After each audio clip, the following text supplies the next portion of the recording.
வணக்கம். இன்னைக்கு உங்களுக்காக கதை சொல்ல வந்திருப்பது வியல் உங்கள் சகி. இன்னைக்கு நம்ம பார்க்க போற கதையின் பெயர் நம்ம வீட்டு மாப்பிள்ளை. கதைக்குள்ள போலாமா? ராதா, என்ன ராதா, ஏன் ஒரு மாதிரி டல்லா இருக்கிற என்று கேட்டுக்கொண்டே கண்ணாடியை பார்த்து கொண்டு தலையை வாரிக்கொண்டிருந்தான் விமல்.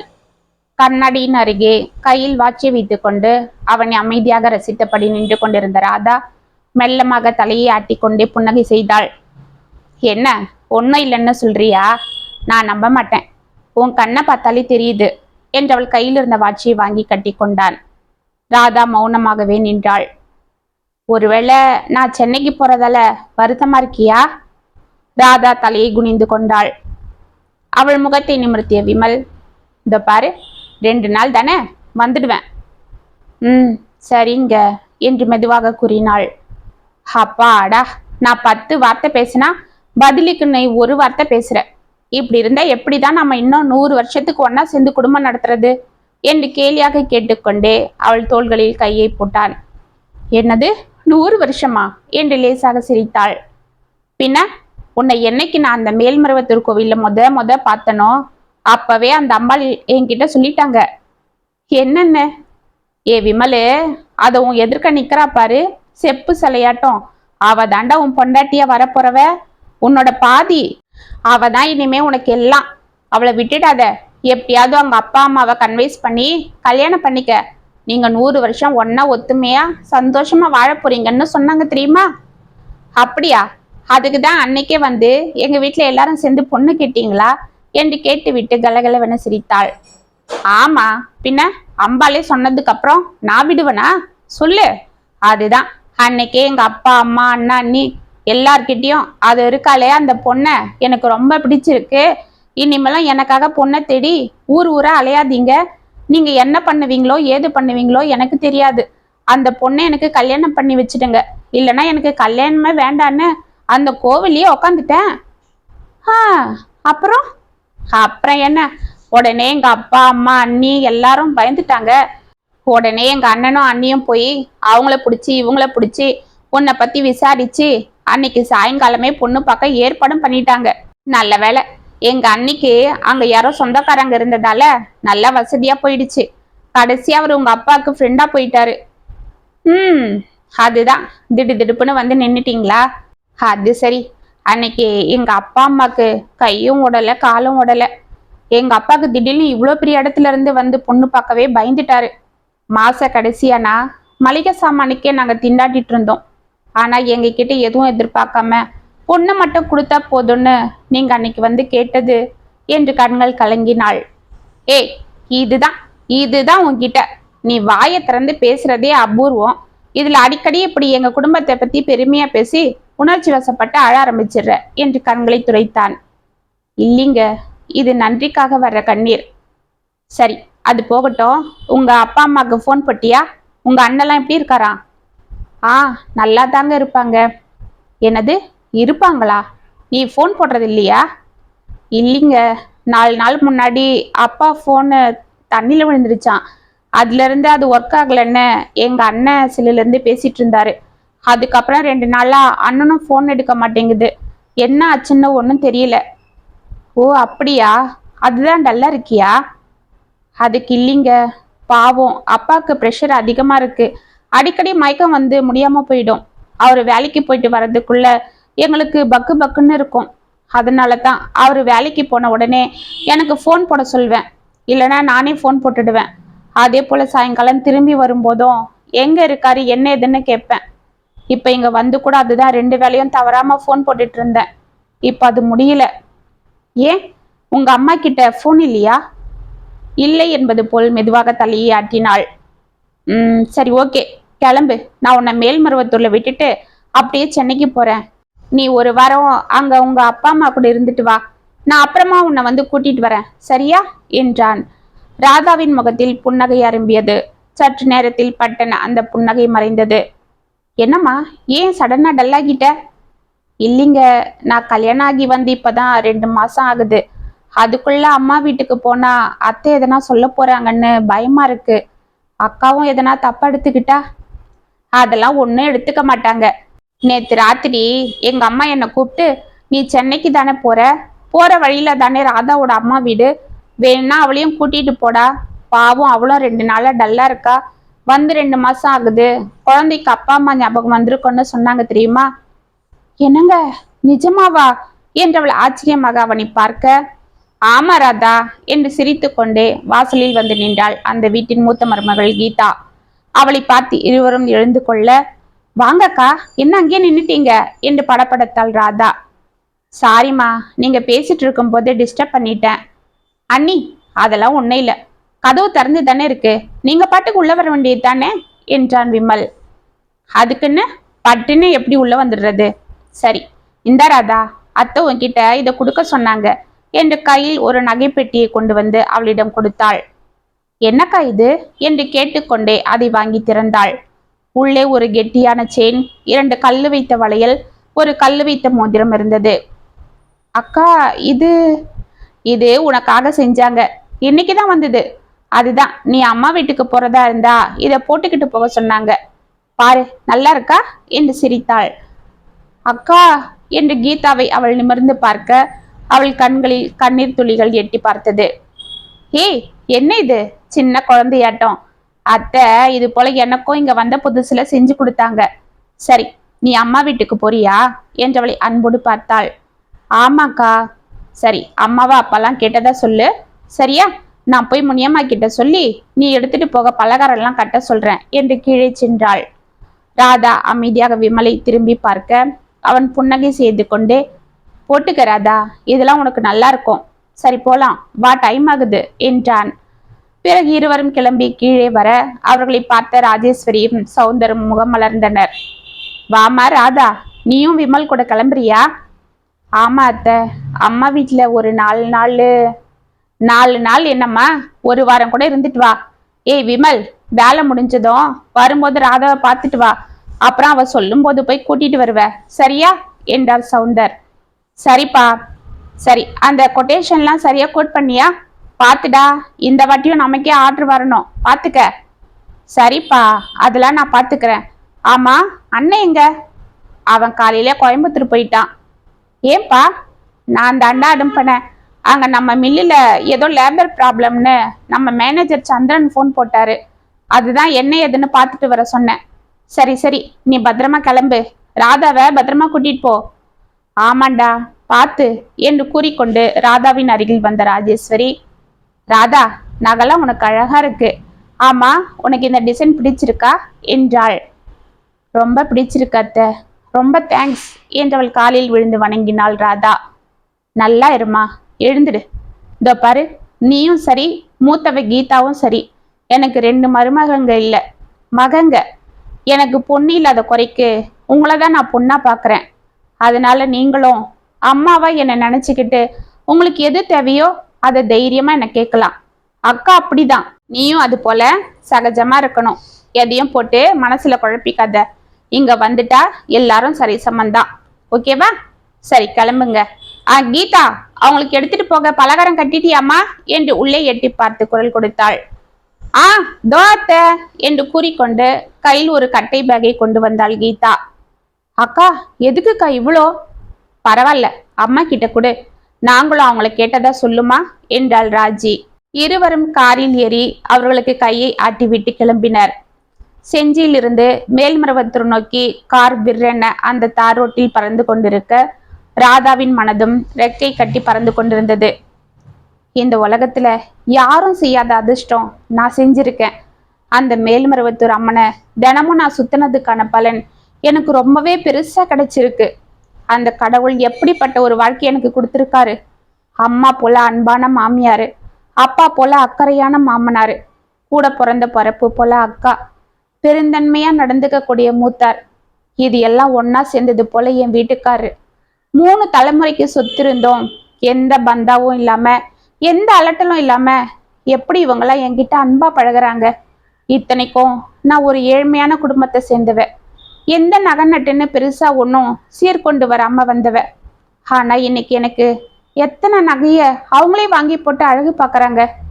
இதுக்கெல்லாம் நான் என்ன கைமாறு செய்ய போறேன்? அவங்க குடும்ப கௌரவம் கெடாம ஒழுக்கமா நடந்துக்கணும். அது ஒன்று தான் நாம செய்ய வேண்டியது. இந்த நகையெல்லாம் அம்மாவும் அப்பாவும் பார்த்தா எவ்வளோ சந்தோஷப்படுவாங்க. ஆமா, அப்பா அம்மாலாம் எப்படி இருப்பாங்க? அண்ணன் எதுக்கு போன் எடுக்க மாட்டேன்றான் என்று அவள் ஏதேதோ யோசித்து கொண்டு வர, மேடம், கார் நின்று 2 மணி நேரம் ஆகுது, இறங்க மனசு வரலையா என்றான் விமல் சிரித்து கொண்டு. பட்டனை நினைவுக்கு வந்தவள், என்னங்க, நம்ம வந்துட்டோமா? ரொம்ப நேரம் ஆயிடுச்சா என்று பரபரப்பாக கேட்டாள். ஏய், அதெல்லாம் ஒன்றும் இல்லை, நான் சும்மா தான் சொன்னேன், இப்பதான் வந்தோம். ஆமா, என்ன இது, அம்மா வீட்டுக்கு போறேன்னு சொன்னதும் பகல் கனவு காண ஆரம்பிச்சிட்டியா? சந்தோஷத்துல பக்கத்துல உட்காந்துட்டு வந்த என்கிட்ட கூட ஒரு வார்த்தை பேசல. நானும் நீ பேசுவேன்னு காரை ஓட்டிக்கிட்டு உன்னை திரும்பி திரும்பி பார்த்துட்டு வந்தேன் தெரியுமா? இப்பவே இப்படின்னா இன்னும் 2 நாள் இங்க இருந்தா சுத்தமா என்ன மறந்துடுவ போல இருக்கே என்று சிரித்தான்.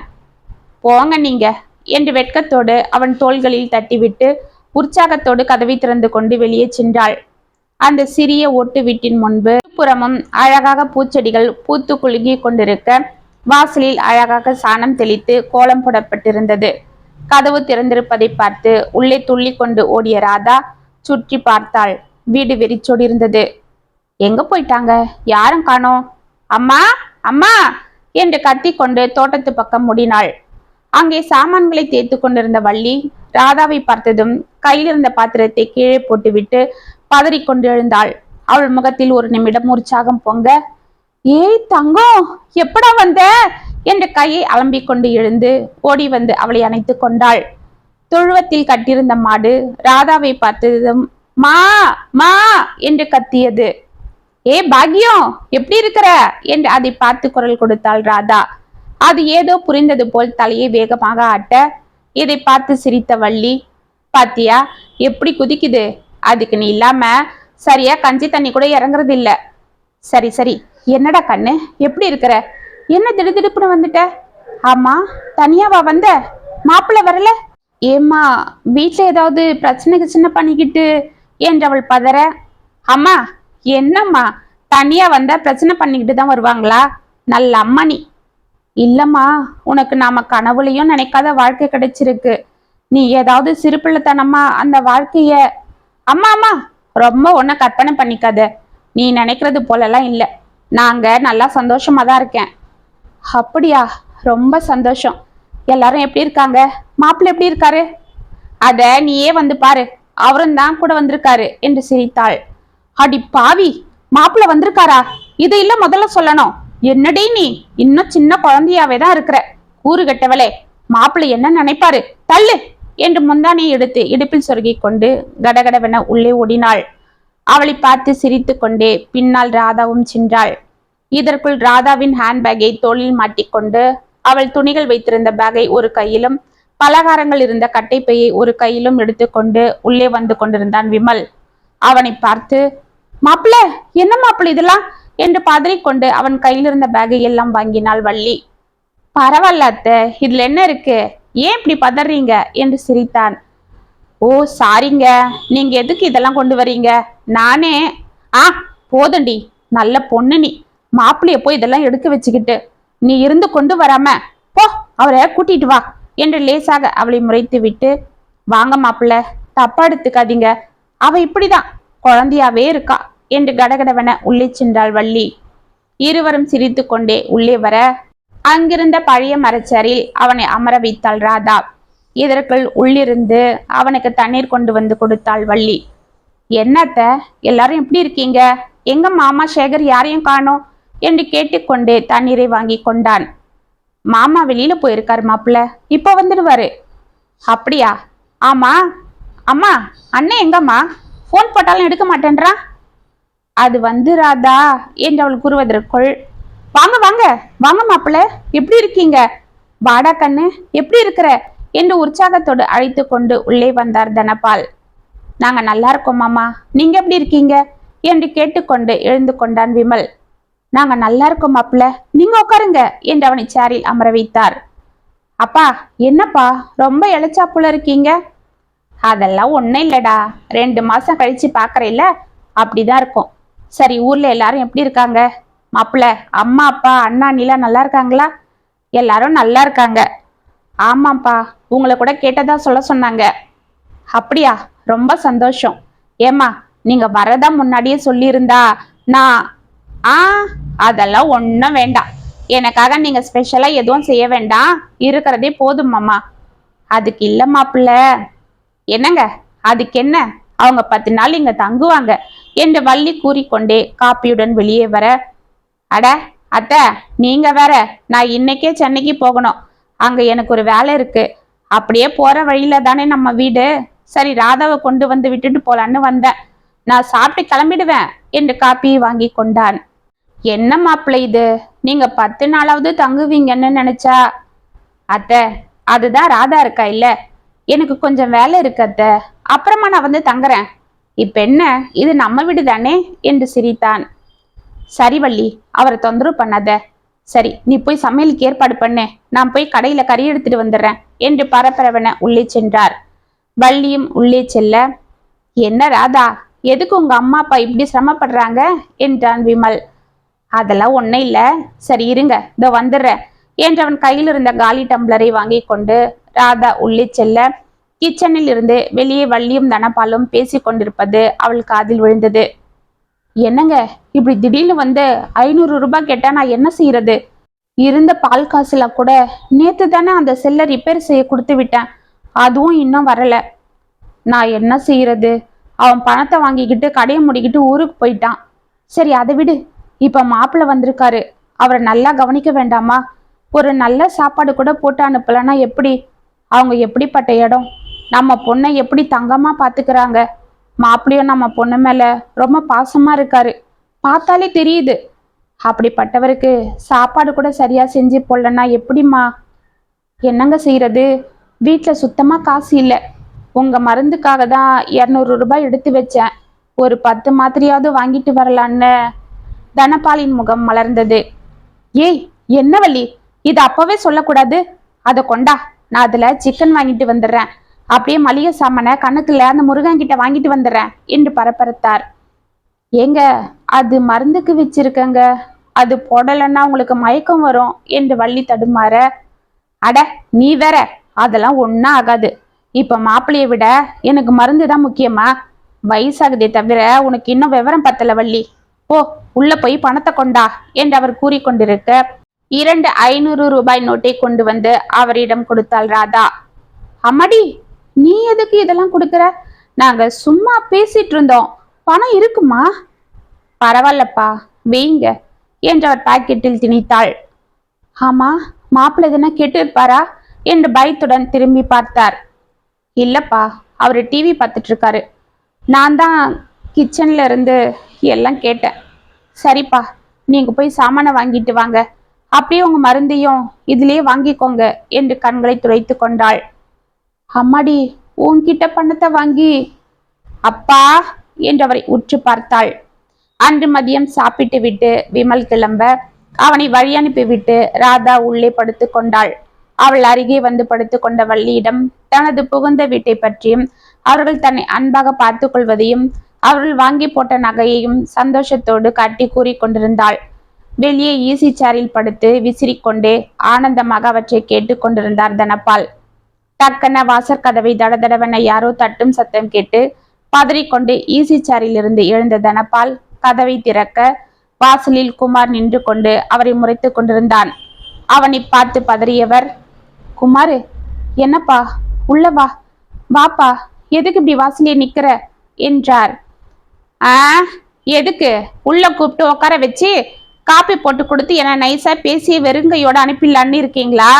அதெல்லாம் முடியாது. இன்னைக்கு நான் வெளியிலேயே தான் நிக்க போறேன். 2ல 1 தெரியாம நான் போறது இல்ல.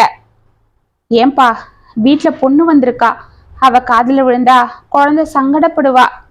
அதுக்காக நான் என் பணத்தை கேட்க கூடாதா? உங்களுக்கு அவ்வளவு அசிங்கமா இருந்தா என் பணத்தை கொடுத்துடுங்க. நான் ஏன் கத்தி அமக்கலை பண்ண போறேன்?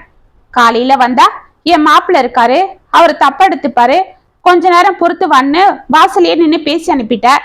கொஞ்ச நேரம் கழிச்சு வந்தா அவரு சாப்பிடுறாருன்னு சொன்ன. இப்ப உன் பொண்ணு இருக்கான்னு சொல்ற. என்னையா, என் பணத்தை வாங்கி வச்சுக்கிட்டு அதுக்கு வட்டியும் கொடுக்காம ஒன்னும் கொடுக்காம என்ன பிச்சைக்காரன் போல இப்பவா அப்பான்னு ஆட்டமா காட்டுற? இதோ பாரு, உன் பொண்ணு இருந்தா எனக்கு அதை பத்தி கவலை இல்ல. மரியாதையா இன்னைக்கு என் பணத்தை கொண்டா, நீ வட்டி கூட கொடுக்க வேண்டாம் என்று திண்ணையில் அமர்ந்தான். தம்பி, உனக்கே நல்லா தெரியும், என் புள்ள வேற ஒரு வாரமா எங்க போனான்னு தெரியல. அவன் இருந்தா கரெக்டா வட்டி கட்டிடுவேன். இதே தானையா 4 நாளா சொல்லிட்டு இருக்கிற. அவன் கடன் தொல்லை தாங்காம எங்க போய் என்ன பண்ணிக்கிட்டானோ. தம்பி அப்படிலாம் சொல்லாதப்பா, அவன் என் புள்ளப்பா.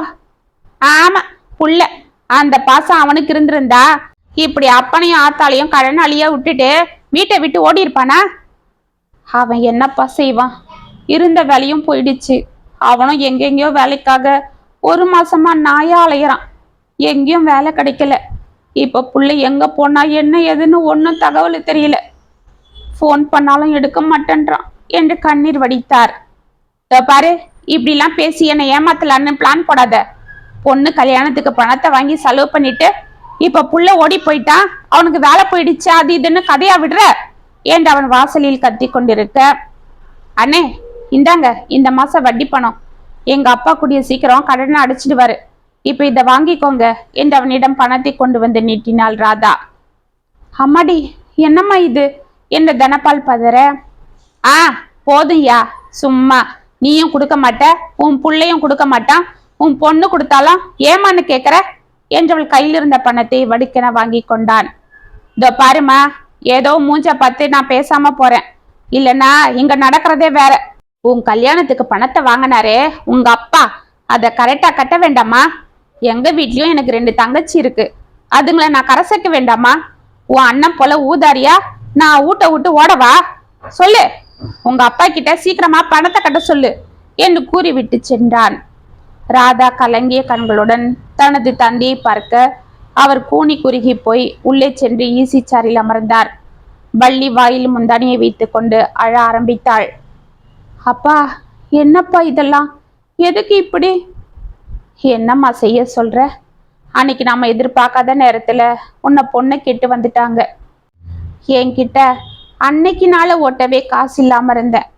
ஆனா அவங்க பெருந்தன்மையா எதுவும் செய்ய வேண்டான்னு சொன்னாலும் ஏதோ என் மனசு நிறைவுக்கும் சந்தோஷத்துக்கும் என்னால முடிஞ்சதை செய்யணும்னு இவன் கிட்ட 5 லட்சம் ரூபாய் கடனை வாங்கினேன். வட்டிக்கு தான். உங்க அண்ணன் தான் பாவம் அந்த பொறுப்பை ஏத்துக்கிட்டான். மாசம் கட்டிட்டான். ஆனா பாவம் அதுக்குள்ள அவனுக்கு வேலை போயிடுச்சு. எனக்கும் அடிக்கடி மயக்கம் வர்றதால முதலாளி இந்த மாசத்துல இருந்து வேலைக்கு வராதுன்னு கையில கொஞ்சம் பணத்தை கொடுத்து அனுப்பிட்டாரு. அது இங்க அங்கன்னு வாங்கின சின்ன சின்ன கடனை அடைக்கவே சரியா இருந்தது. இதுக்குள்ள கையில இருந்த காசும் செலவாயிடுச்சு. அவனும் இந்த 1 மாசமா எங்கெங்கயோ வேலைக்காக அலைஞ்சிட்டான். ஆனா எந்த வேலையும் கிடைக்கல. அந்த விரக்தியில நான் எதனா பண்ணிக்க போறேன்னு புலம்பிட்டு இருந்தான். நாங்க தான் சமாதானம் செஞ்சிட்டு இருந்தோம். இப்ப 2 நாளா ஆளும் காணும். எங்க போனா என்ன எதுன்னு ஒண்ணும் தெரியல. இந்த குமார் பையன் காலையிலேயே வந்துட்டான். மாப்பிள்ள உள்ள இருந்ததால நான் தான் அவனை ஜன்னல்ல பார்த்துட்டு ஓடி போய் அங்கேயே வெளியிலேயே நிக்க வச்சு அப்புறம் வான பேசி அனுப்பிட்டேன். இல்லைன்னா மாப்பிள்ளை எதிர்க்கவே கத்தி அமக்கலம் பண்ணியிருப்பான். அவரு நம்மள தப்பா நினைச்சிருப்பாரு. சேகர் இப்படி பண்ணிட்டான்னு தெரிஞ்சா அவர் நம்ம குடும்பத்தை பத்தி என்ன நினைப்பாரு என்று கலங்கினார். இதெல்லாம் ஏன்பா என்கிட்ட முதல்லயே சொல்லல? எப்படிம்மா சொல்றது? நீ புகுந்த வீட்டுல வாழ போன பொண்ணு. உன் மனசை எப்படி நாங்க கலங்கடிக்கிறது? அதுக்கப்புறம் நீ அங்க எப்படி நிம்மதியா இருக்க முடியும் என்று சேரில் சாய்ந்தார். வள்ளி கண்களை துடைத்து கொண்டு அமைதியாக உள்ளே சென்றாள். ராதா மெதுவாக கீழே அமர்ந்தாள். தனது தாய் தந்தையை காண சந்தோஷமாக வந்த ராதாவிற்கு இப்பொழுது மனம் முழுவதும் பாரமாகியது. 4 நாள் சந்தோஷமா இங்க இருந்துட்டு போலான்னு வந்தா பாவம் எங்க அம்மாவும் அப்பாவும் எவ்வளவு வேதனையில இருக்காங்க. எல்லாம் எனக்காக வாங்கின கடனால தான். ஆனா என்னால அவங்களுக்கு எதுவும் செய்ய முடியல. கையில் இருந்த பணத்தையும் அந்த கடன்காரனுக்கு வட்டி கொடுத்துட்டேன். இதுல அவரு வேற நாளைக்கு வருவாரு. திரும்ப அவருக்காக நல்ல அரிசியா வாங்கணும்னு ஓடுவாங்க. மேல மேல அவங்கள கடனாளியா ஆக்க எனக்கு மனசு வரல. அதனால நாளைக்கு அவர் வந்ததும் நம்ம கிளம்பிடலாம். வேண்டாம் வேண்டாம், இன்னைக்கே கிளம்பிடலாம். அவர் இங்க வர வேண்டாம். அவர் எதனா கேட்டா சொல்லி சமாளிச்சுப்போம் என்று போனை எடுத்துக்கொண்டு தோட்டத்திற்கு சென்று விமலுக்கு போன் செய்தாள். ராதா, நானே உனக்கு போன் செய்யலான்னு இருந்தேன். நான் நாளைக்கு வர முடியாதுமா. நான் வர இன்னும் 2 நாள் ஆகும். நீ பயப்படாத, சென்னையில கொஞ்சம் வேலை இருக்கு என்றான். அப்படியாங்க, சரிங்க. நான் கூட இன்னைக்கு ஊருக்கு போலான்னு இருக்கேன். ஏமா 10 நாள் தங்குறதா சொன்ன? இல்லைங்க, அப்பாவுக்கு உடம்பு சரியில்லை, அவரை கூட்டிட்டு அம்மா ஏதோ ஹாஸ்பிட்டலுக்கு போறதா இருக்காங்க போல இருக்கு. அப்படியா? சரி, நீ போய் அவங்க கூட பார்த்துக்க. ஏன்? இல்லைங்க, அங்க ஏதோ ஒரு வாரம் தங்கி ட்ரீட்மெண்ட் எடுக்கணுமா. நான் வேற எதுக்கு? அதுதான் இன்னைக்கே கிளம்பலான்னு இருக்கேன் என்றாள். அப்படியா? சரிம்மா, பார்த்து பத்திரமா போ. இல்லைன்னா நான் கார் அரேஞ்ச் பண்ணவா? வேண்டாங்க, எதுக்கு, நான் பஸ்லயே போய்க்கிறேன் என்று போனை வைத்தாள்.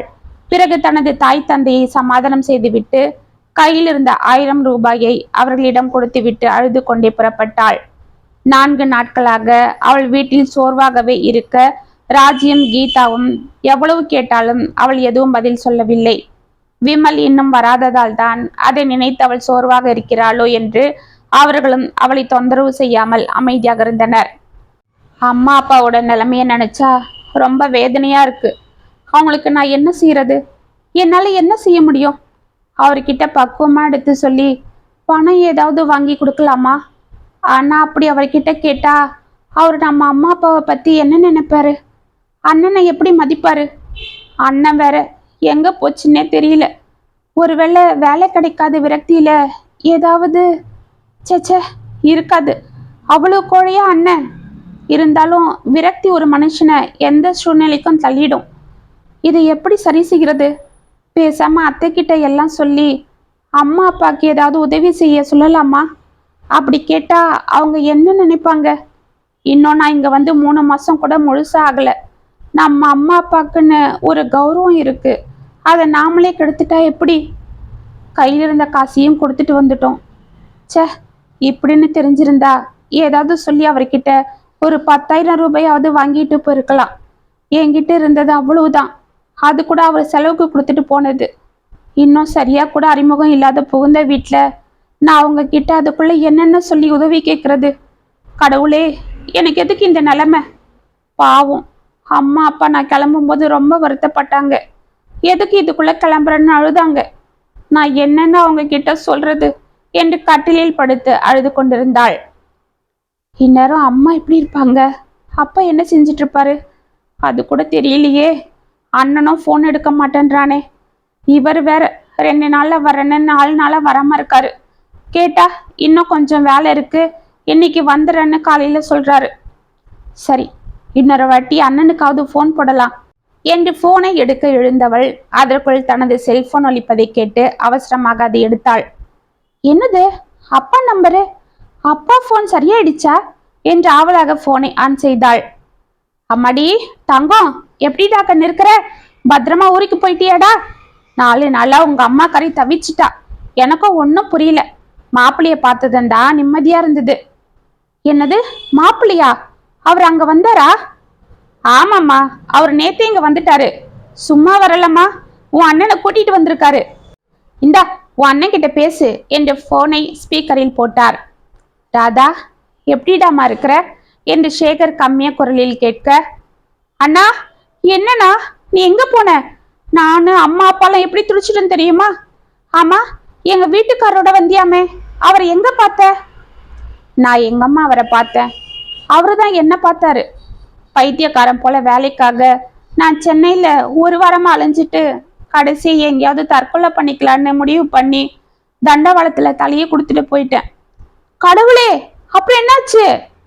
அப்புறம் என்ன, போலீஸ் பார்த்து பிடிச்சிட்டு போயிட்டாங்க. அங்க நம்ம மாப்பிள்ளை என்னை காணோன்னு சொல்லி புகார் கொடுத்து எங்கேயாவது பார்த்தா எனக்கு தகவல் சொல்லுங்கன்னு சொல்லிட்டு இருந்தாரு. என்னை பார்த்ததும் ஓடி வந்து என்னை கட்டி பிடிச்சிக்கிட்டு இன்ஸ்பெக்டர் கிட்ட விவரம் சொல்லி என்னை கூட்டிட்டு வந்துட்டாரு. அது மட்டும் இல்ல, இங்க பஸ் ஸ்டாண்ட் பக்கத்திலேயே பேக்கரி கடை வச்சு கொடுக்க ஏற்பாடு பண்ணியிருக்காரு. ஆமா ராதா, மாப்பிள்ளை அந்த குமார வர சொல்லி 5 லட்சத்துக்கு செக்கும் போட்டு கொடுத்துட்டாரு. உங்க அப்பாக்கு புது செல்போனு, கை செலவுக்கு காசும் கொடுத்துட்டு போனாரு. அந்த புது செல்லுல தான் நாங்க பேசிட்டு இருக்கோம் என்றாள் வள்ளி. ராதா கண்களில் கண்ணீர் வடிய அமைதியாக அதிர்ந்து அமர்ந்திருந்தாள். அம்மாடி, அன்னைக்கு அவர் வந்திருந்தப்ப இந்த குமார் பையன் 2 வாட்டி வந்துட்டு போனா இல்ல, அப்பவே அவருக்கு சந்தேகம் வந்திருக்கு.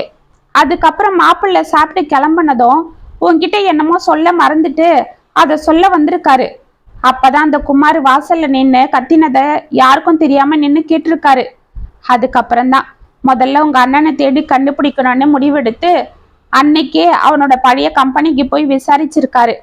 அப்பதான் அவனோட ஃப்ரெண்ட்ஸுங்க அவன் சென்னைக்கு வேலை தேடி போறதா சொல்லிட்டு போனான்னு தகவல் சொல்லவே அதை விசாரிச்சுக்கிட்டு போயிருக்காரு என்றாள் வள்ளி.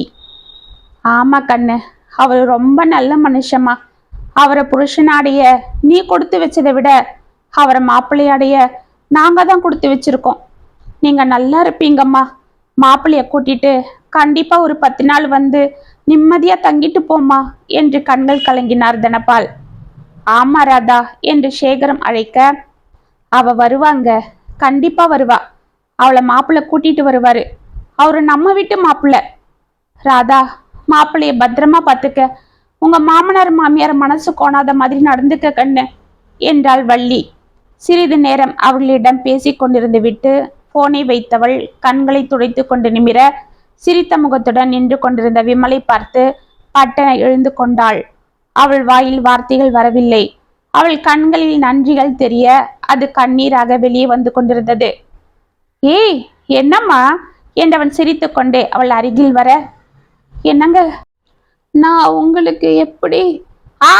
போதும் போதும், உங்க அம்மா அப்பா அண்ணாவே போதுன்ற அளவுக்கு நன்றி சொல்லிட்டாங்க. அதுலயே நான் திக்குமுக்காடி போயிட்டேன்.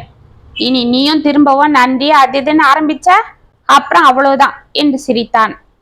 என்னங்க, நீங்க ரொம்ப பெருந்தன்மையான என்று கூறுவதற்குள் அவள் வாயை பொத்தியவன், பாரு இப்பதானே சொன்னேன், அதெல்லாம் ஒன்றும் இல்லை, இதுல பெருந்தன்மை அது இதுன்னு ஒன்றும் இல்லை அப்படின்னு பார்க்க போனா உண்மையிலேயே ஒவ்வொரு பொண்ணை பெத்த தகப்பனும் தாயும் தான் பெருந்தன்மையானவங்க. என்னங்க சொல்றீங்க? ஆமா ராதா, பொண்ணுங்களை கஷ்டப்பட்டு பெத்து அவங்கள வளர்த்து படிக்க வச்சு ஆளாக்கி அவங்களுக்கு நகை நட்டுன்னு போட்டு அவளை கட்டிட்டு போற மாப்பிள்ளைக்கு சீரு சன்னத்தின்னு செஞ்சு எந்த எதிர்பார்ப்பும் இல்லாம அவளை புகுந்த வீட்டுக்கு அனுப்பி வைக்கிறாங்க. ஆனா இந்த ஆம்பளைங்க லாட்ரி சீட்டு அடிச்சது போல தங்க சிலையாட்டம் பொண்ணு, அவ கொண்டு வர நகை பணம், அவ சம்பாதிக்கிற வருமானம் எல்லாத்தையும் நோகாம வாங்கிக்கிட்டு அவளையும் சித்திரவதை பண்றாங்க. அப்படி நம்ம பொத்தி பொத்தி வளர்த்த பொண்ண அந்த மாப்பிள்ளை சித்திரவதை பண்றான்னு தெரிஞ்சோ அவன் வீட்டுக்கு வந்தா மனசுல இருக்கிற எந்த கசப்பையும் காட்டிக்காம கடனை உடனே வாங்கி அவனை கவனிச்சு அனுப்புறாங்க. இதுக்கெல்லாம் ஒரு பெருந்தன்மையான மனசு வேண்டாமா? அதைத்தான் சொன்னேன். இதெல்லாம் பார்த்துதான் நான் ஒரு வித்தியாசமான மாப்பிள்ளையா ஏன் இருக்கக்கூடாதுன்னு தான் இதெல்லாம் செஞ்சேன். நீ எப்படியும் என்கிட்ட உதவி கேட்க மாட்டேன்னு எனக்கு நல்லா தெரியும். அதனால தான் நானே உனக்கு தெரியாம இதெல்லாம் செஞ்சேன். ஆனா உங்க அப்பா அம்மா உன்கிட்ட கட்டாயம் சொல்லாம இருக்க மாட்டாங்கன்னு நான் நினைச்சது சரியா போயிடுச்சு என்று சிரித்தான்.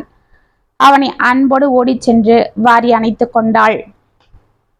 இத்துடன் நம்ம வீட்டு மாப்பிள்ளை கதை முற்றம். உங்களுக்காக எழுதின இந்த கதை உங்களுக்கு பிடிச்சிருந்தா கமெண்ட்ஸ்ல சொல்லுங்க, லைக் பண்ணுங்க, ஷேர் பண்ணுங்க, மறக்காம சப்ஸ்கிரைப் பண்ணிக்கோங்க. மீண்டும் நாளைக்கு வேற ஒரு சுவாரஸ்யமான கதையோட உங்களை சந்திக்கிறேன். அது வரைக்கும் இனிப்பிலே இருங்க. இப்படிக்கு வியல் உங்கள் சகி.